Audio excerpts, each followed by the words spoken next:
Okay, so we were talking about contact center metrics, and now we want to talk about contact center KPIs. Now, KPI stands for Key Performance Indicator. I wanted to show you this particular page, and I've linked to this both in the previous lecture and in this lecture as far as the URL to this page. This is a landing page related to understanding call center analytics.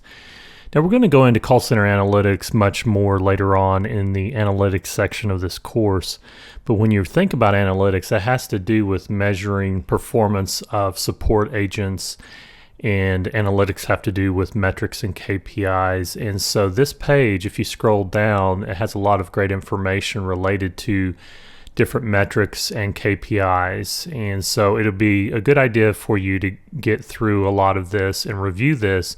A lot of this won't necessarily directly be on the exam, but this will begin to familiarize yourself with just the mindset and methodologies of contact centers and support centers. Some of you may be approaching this particular exam and certification with no practical hands-on Service Cloud experience, and so you may have not dealt with service and may come from a sales background. And so the mindset of a call center or a service center is much different than closing deals. This is resolving issues. And so I just find that absorbing some of this information will be helpful to you in order to approach this exam. Now, if this is all just common information for you, feel free to skip ahead into the meat of the course in the next section. But if you need some background introductory information around call centers and support and service, then I encourage you to explore this link in the resources section.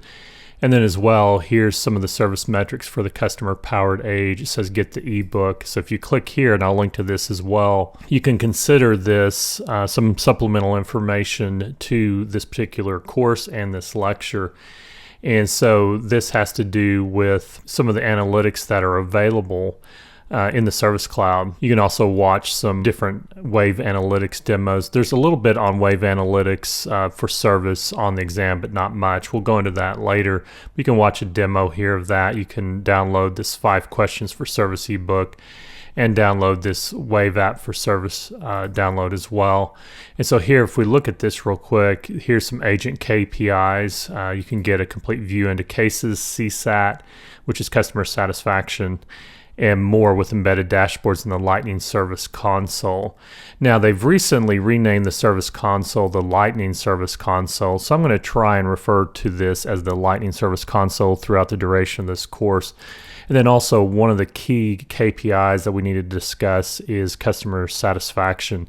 This is usually done through surveys, and there's ways to do surveys in Salesforce. And so one of the exercises throughout the duration of this course is we're going to be building our own survey tool that we can measure CSAT, that's customer satisfaction. The main question is, would you recommend our service to your friends or family, or recommend our product? That is a good way to measure CSAT. And so as well, we have some analytics for managers. And so we've got team KPIs, for example.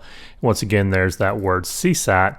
And you can also measure efficiency and channel optimization. And so Wave for service, or Wave Analytics for service, there's a little bit of that on the exam.